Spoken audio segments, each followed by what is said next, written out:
Get sad. Ayun. Behave lang si Max. Behave ka lang, Max. Dito lang tayo, Max, ha. Mamaya tayo maligo, Max. Okay. Doon kay ate, Max. Puntahan mo si ate. Okay, go kay ate. Max. Go kay ate.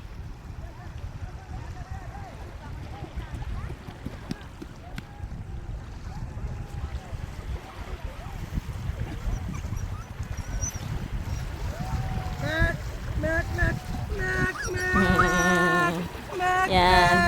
Yan talaga ang ugali ni Max pag ano.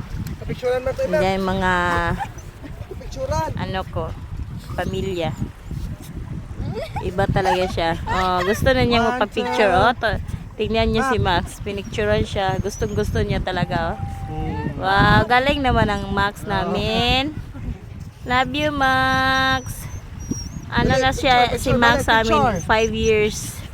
5 years na siya sa amin. Mac. Max! Wow, very good. Nagpunta siya kay mama. Ito naman siya sa akin. Ito, no. Oh, very good, Max. Okay, 5 years old na si Max. Mag 6 years old na si Max ngayong ngayong December 25.